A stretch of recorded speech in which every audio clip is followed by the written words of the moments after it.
Paz do Senhor Jesus Cristo a todos os filhos de Deus na face da terra. Aqui é o irmão Xavier do Projeto Vida.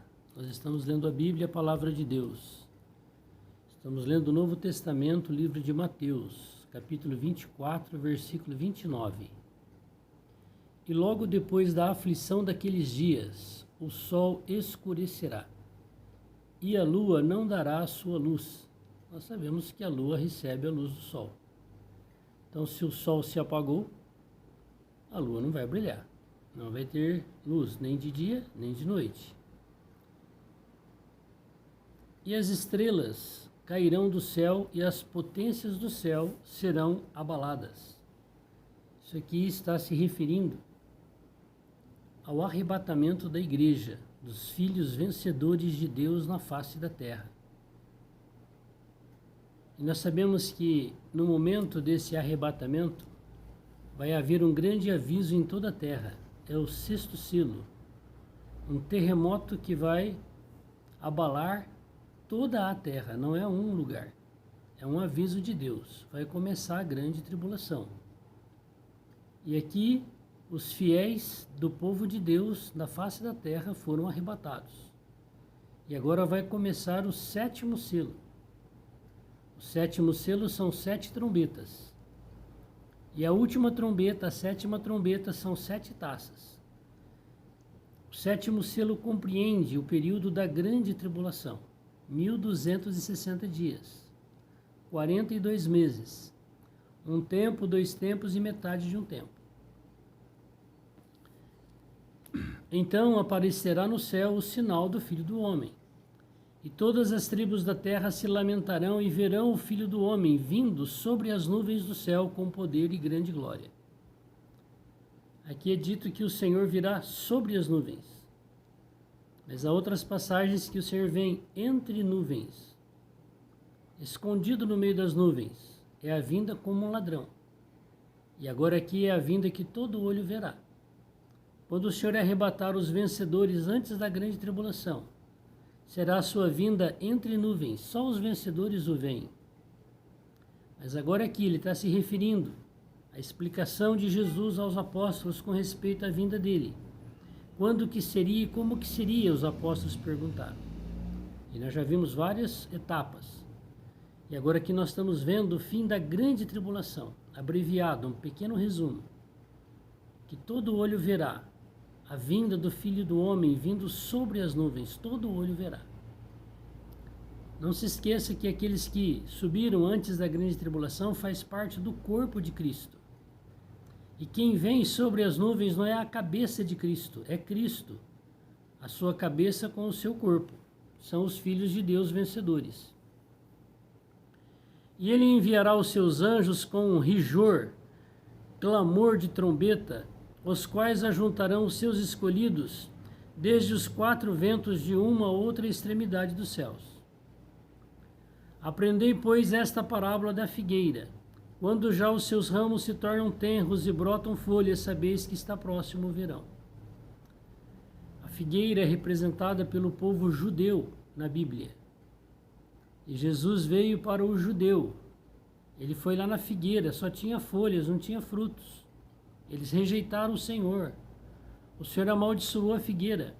A figueira se secou. No ano 70, acabou o país de Israel. Foram dispersos pela face da terra como ciganos.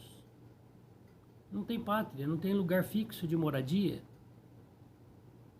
Mas em 1948, agora nos nossos dias, eles foram restaurados como nação lá no país de Israel, no estado de Israel. Então Jesus está dizendo, aprendei a parábola da figueira, quando ela florescer, está próximo o verão, está próximo a grande tribulação, que já se passou mais de 70 anos. Então se quando floresceu já estava próximo, imagina agora nos nossos dias como está próximo a grande tribulação.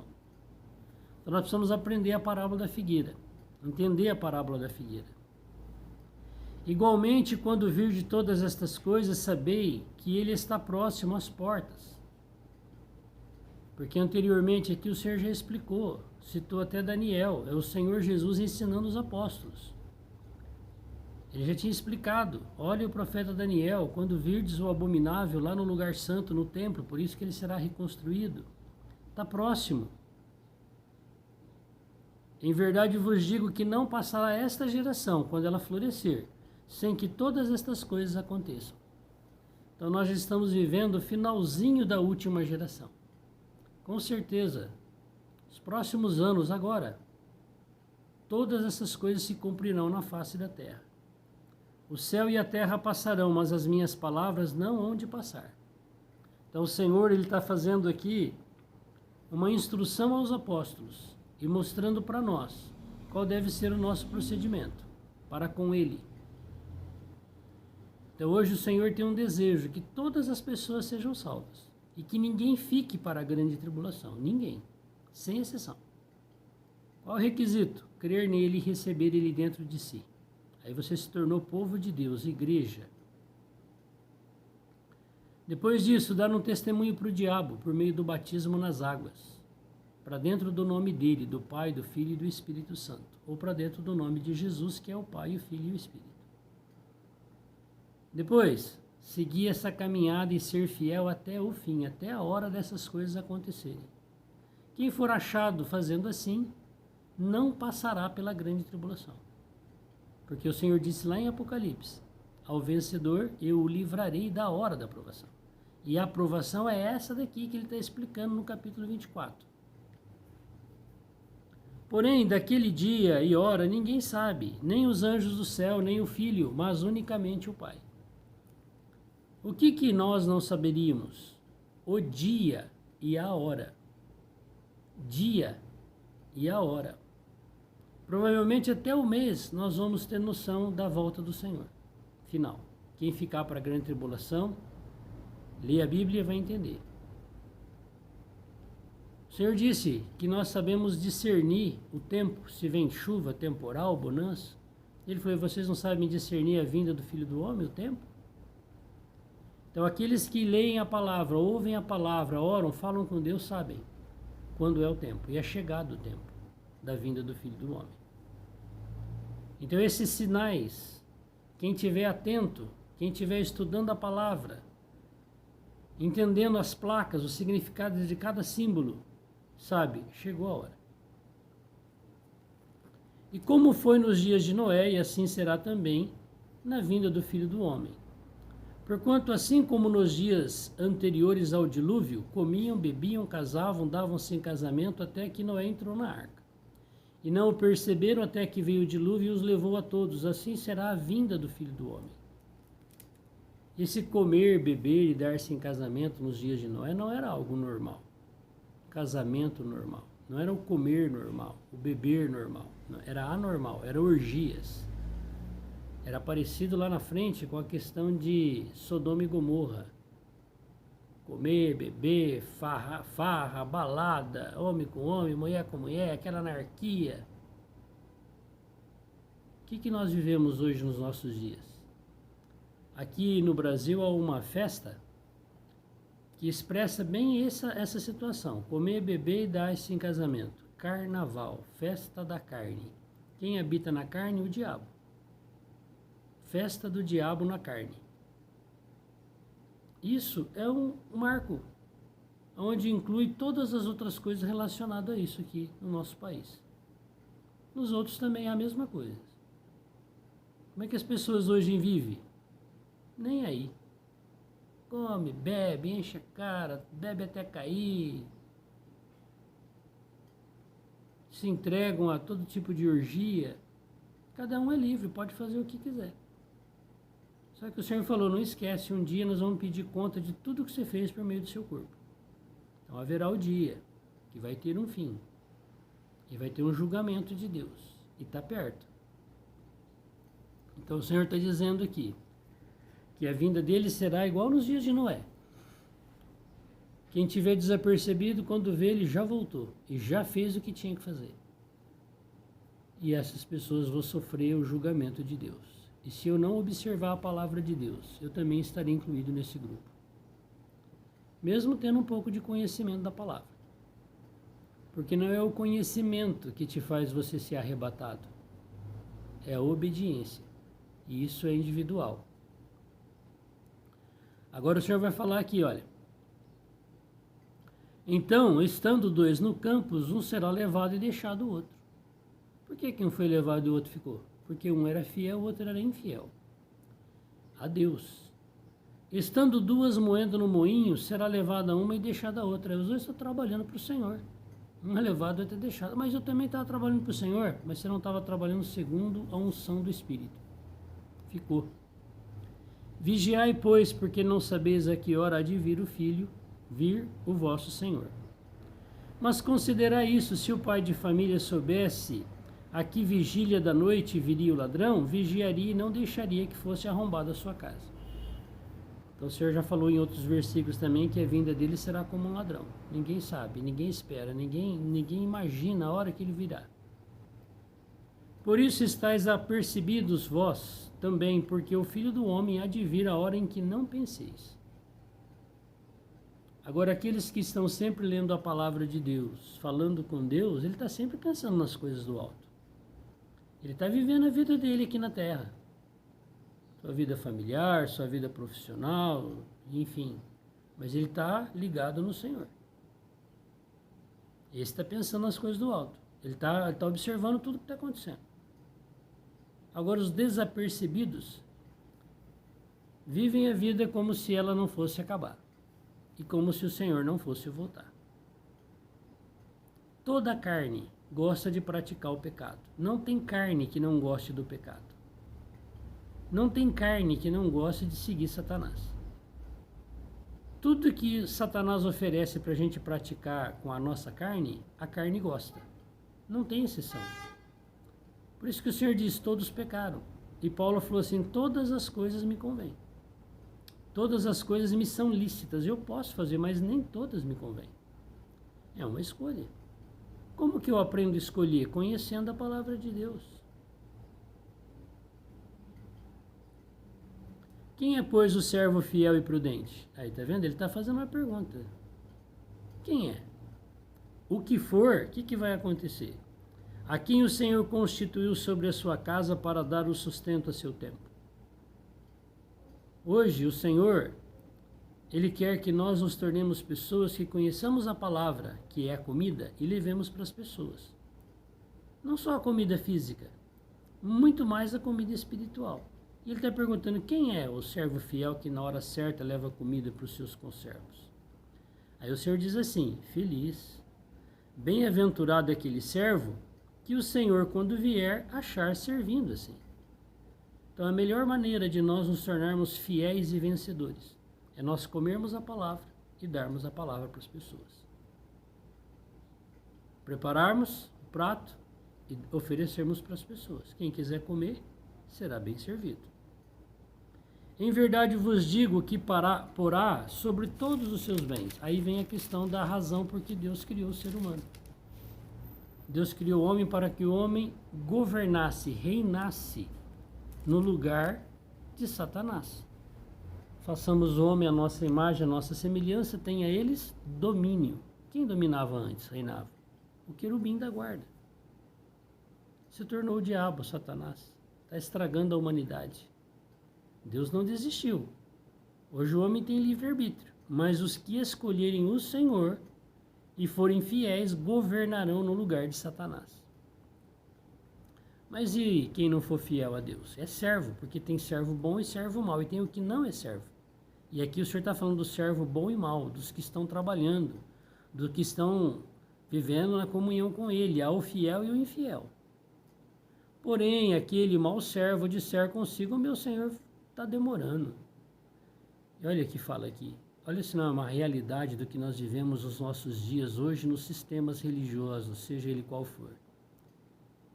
Meu Senhor tarda, está demorando, ao servo mau, e começar a espancar os seus conservos, e a comer e beber com os bêbados.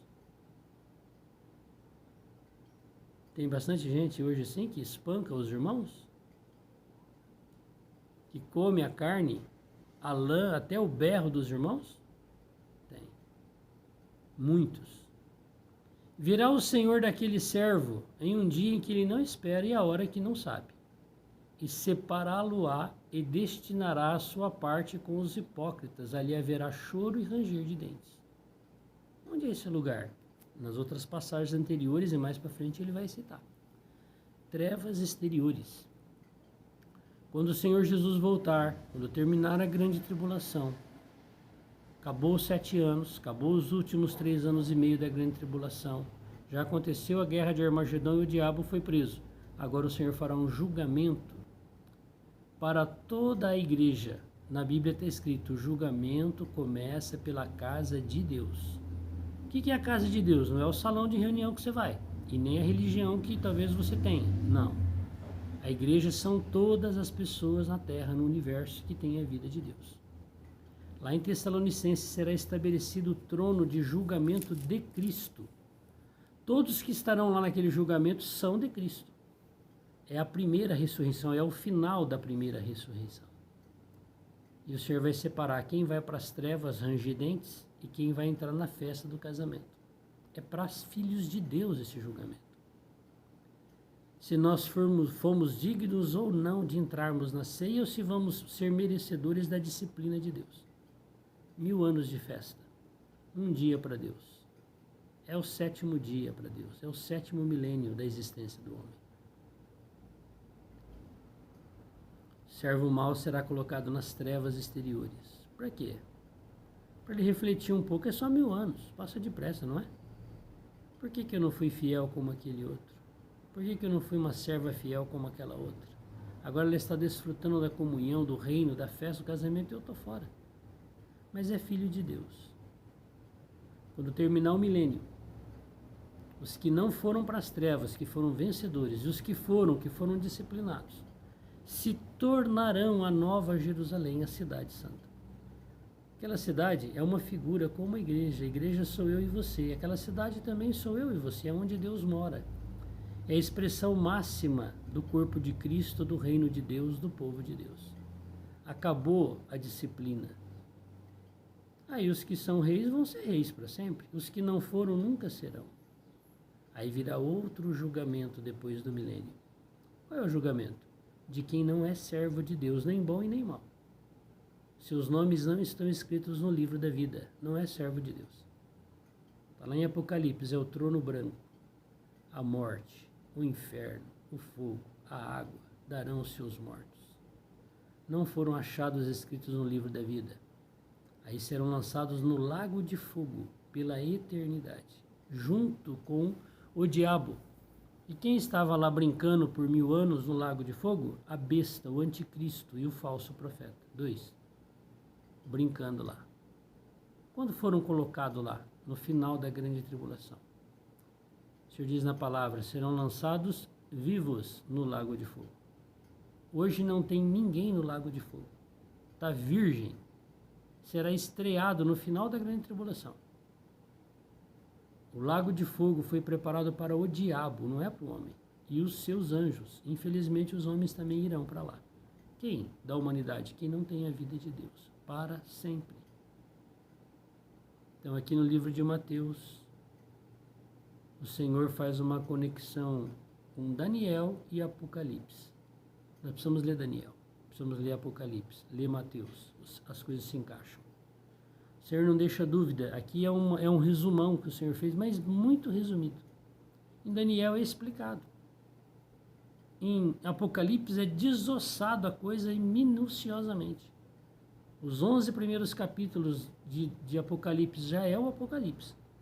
Não é uma sequência depois do 12 para frente. Do 12 para frente até o final é uma explicação dos primeiros 11. É uma lupa que você coloca em cada ponto. Agora aqui em Mateus o Senhor deu um resumão. Olha, será assim. E qual que é o desejo dele? Que ninguém pereça. Que o Senhor possa nos ajudar com essa palavra. Porque agora ele vai continuar falando sobre virgens loucas, virgens prudentes, servos bons, servos maus, servos preguiçosos, servos trabalhadores. Porque ele está mostrando, olha, na minha vinda haverá uma diferença entre quem é servo de Deus e quem não é. E entre os servos de Deus, quem é fiel e quem é infiel, haverá diferenças. É isso que o Senhor vai mostrando para nós. A salvação é de graça. Basta crer e receber, você se tornou filho de Deus. É o evangelho da graça. O evangelho do reino, nós precisamos ser fiéis a Deus. Não é a nenhum sistema e nenhuma pessoa, nenhum líder religioso, seja ele quem for. É uma relação direta entre nós e Deus. Naquele dia, o líder religioso não vai poder fazer absolutamente nada por você. Nem papa, padre, pastor, missionário, presbítero, diácono, diaconisa, apóstolo, profeta, ninguém. Então hoje nós precisamos tomar esse cuidado. Eu estou seguindo a palavra de Deus e Deus dentro de mim, ou eu estou fazendo aquilo que as pessoas me conduzem a fazer? Se eu sou escravo disso aí, é simples, é porque eu não leio a palavra. Quando você lê a palavra, você conhece a verdade, é a palavra, ela te liberta. Você não vive mais escravo de sistema algum e nem de pessoa alguma. Você é livre. Você vive aonde então? Com Deus e na presença de Deus. Mas, se nós somos preguiçosos, não queremos ler a Bíblia e nem orar, e nós amamos Deus e temos Deus, a gente se torna escravo do sistema, porque você não quer examinar as Escrituras. Examinais as Escrituras, porque julgais ter nelas a vida eterna. Tá vendo? Quem não examina, não ganha. Quem só escuta, ganha. E é escravo. E fala de coisas que não sabe. Como é bom nós lermos a palavra. Sempre que você ouve alguma coisa da palavra, se você está sempre lendo a Bíblia e falando com Deus, você tem um discernimento claro. Isso que eu estou ouvindo está correto. Mesmo que eu não compreendo tanto, mas eu sei que é assim que Deus falou. Está de acordo com a palavra de Deus.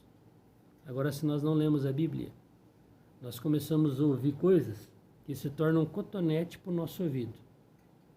E você fala, acho que é isso mesmo. Aí coça o ouvido. Jesus disse, ide e pregai o evangelho. Ide é para quem quer trabalhar, não é para preguiçoso, não. Mas é uma escolha, você pode ir ou não ir. Aqueles que não querem ir porque são preguiçosos ou são até anticristos, se tornam um cotonete para você. Não precisa ir pregar o evangelho, não. Não tem necessidade. Deus já predestinou quem é os filhos dele. Ele já sabe quem é. Engraçado, né? Se ele já sabe quem é, como é que você criou? Alguém não falou para você? Você não era predestinado, então você não precisava nem escutar a palavra de Deus. Por que alguém teve que pregar para você ser salvo? Deus sabe, mas nós não sabemos. Se ele falou que é para nós pregarmos, nós precisamos pregar. E é esse serviço a Deus que nos dá a oportunidade de ganharmos a coroa, de sermos reis com Cristo. Co-reis com Ele. Mas se o cotonete está coçando o teu ouvido e você já não gosta, porque nenhuma carne gosta de pregar o evangelho. Precisa não. Cuidado, você está sendo enganado. Você pode perder a tua coroa, o teu reino, porque você não obedeceu o que Deus falou. E você deu atenção à orientação de algumas pessoas que são líderes religiosos para satisfazer a coceira do seu ouvido. Não precisa ir pregar, não. Tem grupos que não pregam o evangelho. Mas qualquer pessoa que ouve o evangelho e começa a se reunir em um grupo, ele vai lá falar para ele, não, vem para mim, aqui, a minha que está certa. Que coisa, não? Não prega, mas vai lá tirar as pessoas para levar para o grupo. Só trocou de curral. Não faz diferença o curral. E Deus não fez o gado para viver no curral, Ele fez para viver no pasto. Igual peixe, não é para viver no aquário, é para viver no rio, no mar. Lá em João, o Senhor disse, eu sou o bom pastor. Eu as faço entrar e as faço sair. Entrar aonde? No curral, no aprisco. Agora, se você é do Senhor e quer viver num curral, também você é livre. Está contente lá? O cotonete não está coçando o teu ouvido? Você não acha que tudo que você está obedecendo o que o sistema fala lá, a coceirinha, você está bem com Deus? Beleza, você está bem na fita, continua lá. Mas se você examinar a Escritura, você vai ver que é aquele cotonete que coça o teu ouvido, porque você fica satisfeito. Dá até sono, não é? Tem coisas que o Senhor não quer. Se você é fiel, você vai ter que sair daquela situação. Sai para fora do aprisco. Agora então eu vou para o mundão. Não. Você é o rebanho de Deus e Ele é o pastor. Cuidado com os cotonetes. Nós não vemos hoje pessoas que se declaram evangélicos. Ou não. Estudiosos da Bíblia. Hoje tem a igreja da LGBT. Onde que tem isso na Bíblia? É o cotonete. Eu tenho aquela fraqueza, eu quero viver minha vida assim, é uma liberdade sua. Então eu faço um formato, uma religião, põe até o nome de igreja, olha, igreja. E vivemos assim, todos felizes. Olha o cotonete. Se essas pessoas lerem a Bíblia, sairão desse sistema, abandonarão esse viver promíscuo e serão fiéis a Deus. É melhor viver sem o cotonete. Cuidado com os cotonetes. Tem muito cotonete para coçar a coceira dos ouvidos, para a gente ficar em paz com o sistema e achando que estamos em paz com Deus. Vai ser uma grande decepção. Se você quer ir pregar ou não, eu não sei. Eu não quero ir pregar não, porque a minha carne não quer que vai. Mas eu falo, você vai pregar, porque o Senhor mandou. O Senhor quer que nós dominemos a nós mesmos. Você vai obedecer a palavra. Você tem que falar para você, mas você levanta e vai fazer a obra de Deus. Agora, se a gente preferir os cotonetes, que o Senhor nos salve dos cotonetes. Amém? Senhor, nos ajuda sempre a ouvir a Tua palavra e nos ajuda a obedecermos a Tua palavra. Senhor Deus Todo-Poderoso, brilha por meio de nós, tempere por meio de nós, tem misericórdia de nós e nos ajuda a sermos vencedores.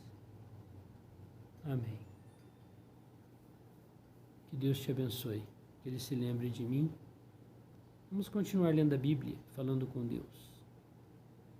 Não engane e não permita-se ser enganado por nada nem por ninguém. Cada um dará conta de si a Deus. O julgamento chegará. Todos que morreram serão julgados. E nós vivos também. Só que nós não temos oportunidade de acertar. Depois que foi, acabou a chance. Do jeito que foi, vai voltar. Ninguém que morreu vai ficar lá. Todo mundo vai levantar. Uns para salvação eterna, outros para perdição eterna. Todos hão de ressuscitar, porque Deus não fez o homem para ele morrer. Por isso que a morte nem existe. Como que não existe? Acabamos de enterrar a pessoa? Não existe a morte. A pessoa continua viva. Ela só está separada de nós que ainda estamos aqui nesse corpo físico. E o corpo dele está lá no cemitério. Ele ficou separado, a sua alma. Isso aqui é a morte, é separação. Mas todos irão ressurgir. Um para a vida eterna e outro para a vergonha eterna. É em vida que nós decidimos isso. É no nosso viver que nós decidimos se nós vamos ter que morrer fisicamente, se vamos morrer fiéis ou infiéis, com Deus ou sem Deus. É nós que decidimos pelo nosso viver. Examine as Escrituras. Quando você examina a Escritura, você não precisa nem examinar a religião. Porque se examinou a Escritura, você já sabe, isso aqui é fermento, isso aqui é heresia, isso aqui é verdade. Você sabe.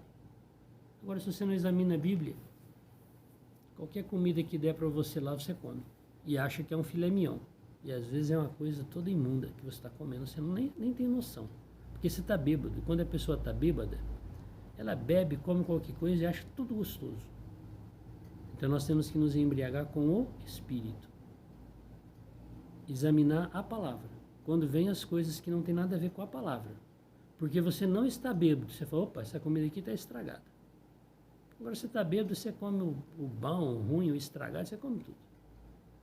Que Deus possa nos salvar disso. Ó Senhor, tem misericórdia de nós. Nos ajuda a vivermos na comunhão da Tua palavra. Desfrutarmos de Ti. Amém. Glória a Deus.